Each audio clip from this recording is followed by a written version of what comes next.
Kayo dito. Ating mga OFW dito kayo. Gusto ko na kayo makasama. Gusto ko rin makasama si Senator Villar. Senator? Dito po kayo sa gitna. Senator. Dito po. Yan, Senator. Maganda yung pagkakataon nandito kayo kasi it's a good thing na naging kapaan na uli namin kayo dito at ang mga OFWs natinig niyo yung mga hinanaing nila. Kayo tumutulong, kayo ay sumusundo sa kanila. Sabi nga ng isa, lumuwa ang buwa ko. Hindi ba? Sabi nga ng, ibig sabihin nun, may mga problema sila. Ngayon, Senator, ano ho ang nararamdaman nyo ngayon sa mga taong ito? Hindi naman nakikinig ako kanina. Talagang ito nga yung problema ng ating bayan ngayon na isa tayong bayan na kinakailangan pang umalis ang ating mga kababayan para magkaroon ng kabubuhay. Ito yung ating suliranin ngayon. Kaya alam naman natin na kaya lang umaalis yung ating mga kababayan na OFW para kumita, para magkaroon ng kabubuhay, nagkakahiwalay sa pamilya. Kanina nga medyo lahat kami naiyak dito dahil sa istorya nila.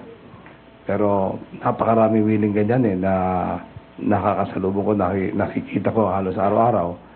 Malaking problema ito at sa palagay ko yung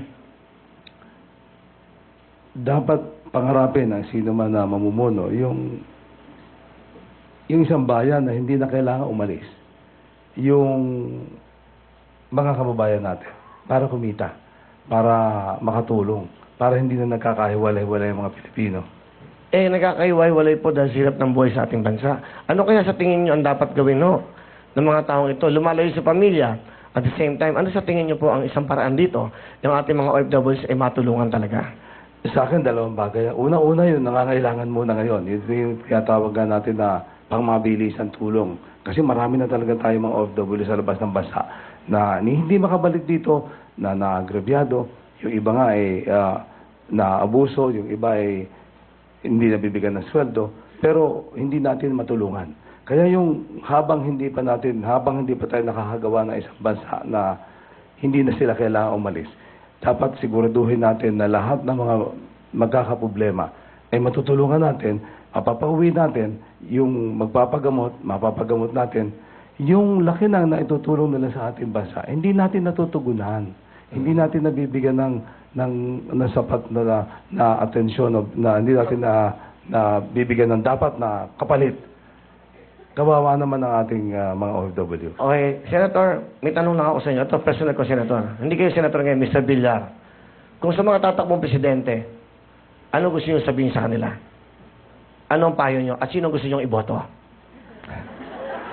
Alam mo, Willie, sabi ko lang, dapat kung tutulong kayo ngayon mahirap yung puro kikwento natin yung ating balak gawin. Ngayon na kailangan ng tulong nyo. At siyempre, lahat naman tayo, dapat nating isipin din na lahat tayo, dapat ambisyonin natin na ang bayan natin ay isang bayan na hindi naaalis. Hindi na kailangan umalis yung ating mga kababayan para kumita. Na sana rito may trabaho na, meron ng pagkakakitaan. Kaya yung ekonomiya natin na mapapasiglan natin para dumami trabaho, kailangan tingnan natin yung pinakamahirap na bahagi. Sabi ko nga, Willie, yung malalaman mo yung kalagayan ng bayan natin, doon sa pinakamahirap na bahagi. Hindi mahalaga yung pinakamataas. Kasi yung pinakamataas na bahagi, kaya na nila sarili nila. Yung pinakamahirap, doon tayo dapat aalalay. Doon tayo dapat titingin. So, ang dapat po, nangyayari itong mga ang ganito. dapat po ay ngayon na. Kung tutulong tayo. Ngayon mismo ang dapat. Ngayon ito na. mismong oras na to. Pwede rin. Hindi. Kasi kung tutulong ka, kailan ka pa tutulong? Pag nanalo ka na? Oo, Dapat totoo hindi ka pa nanalo, kumakampanya ka pa lang, tumutulong ka na. Totoo yun. Para iboto ka ng bansang Pilipinas. Dito, para totoo lang. Maraming pangako na napapako. Sana ngayon, kung sakali, congratulations, #1 kayo sa ratings. Okay, magaling kayo. Pumunta kayo sa #1 show. Di ba? Okay. Ngayon, tama ang sinabi nyo. Kung kailan ka tutulong. Hingi ako ng tulong sa inyo. Ito, personal ko ng tanong sa inyo. Titignan ko kung sasagot kayo. Kung baka mapahiya lang kayo, pero gusto ko yung totoo. Yung 6 na to, na mga nagsilbi sa kanilang pamilya, hindi buong pamilya. Gusto ko itong Paskong to mabuo sila. hihingi ako ng pabor sa inyo. Ngayon, dito sa Wawi, sa buong mundo. Ito ang hihingi kong pabor sa inyo. Ito po bang 6 na to? Pwede niyong bigyan ng bahay at lupa. Ito. 1, 2, 3, 4, 5, 6. 6 na house and lot. Maibibigay niyo ba? Ito, dito. Gusto ko malaman niyo to. Kaya niyo bang gawin yan? Ngayon na. Sabi ko nga, Willie, kanina, matagal na akong tumutulong sa OFW. Lahat yan na narinig natin. Kung tutulong ka ngayon na. Kaya bilang tugon, okay lang. Iiyakan, no? So, ibig mo sabihin, lahat po ng 6 na to ay may house and lot. Pinagkalo po, of course, the Senator Manny Villar!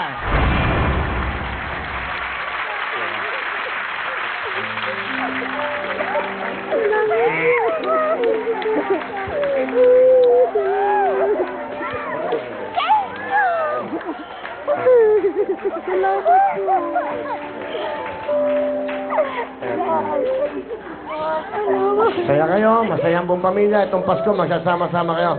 Thank you so much. Kiss nyo si Senator. Kiss nyo, kiss. Kiss. Kiss. Okay.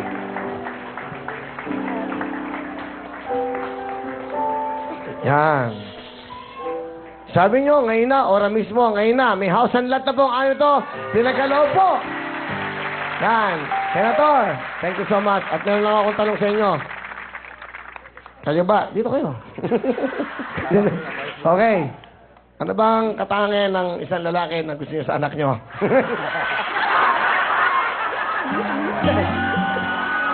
Hindi, tinatanong ko lang, Senator. Para alam naman, so, malay nyo, di ba?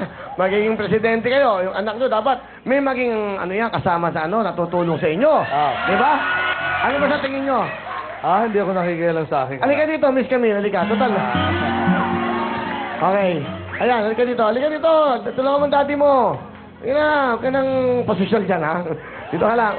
Dito ka sa daddy mo. Okay lang yon. Ano ba ang gusto mo sa isang lalaki? Niiyak. Ano? Pinapaiyak mo naman ako eh. O, hindi pa. Baka padampot ako nito. Okay. Ano? Hindi, seriously, ano gusto mo sabihin? Una, sa mga taong ito. Alam ko, ikaw sa Camellia, ikaw sa Sige.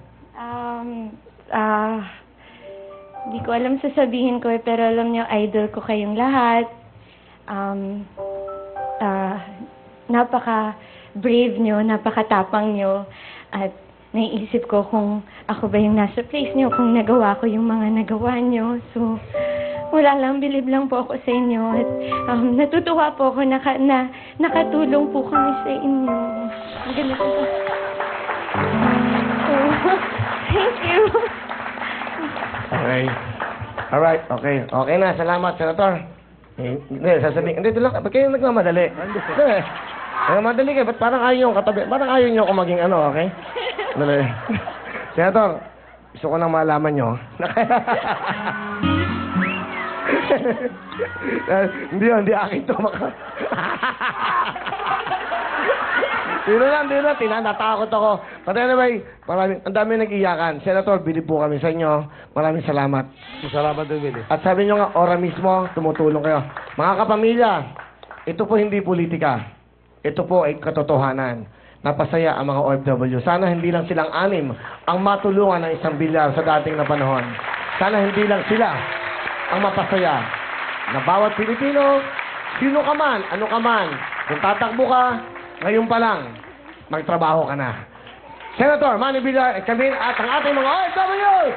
Kasay, maraming pong salamat! Diyan lang kayo! Ate, tanong ko, sagutin mo, magbabalik ang programa nyo!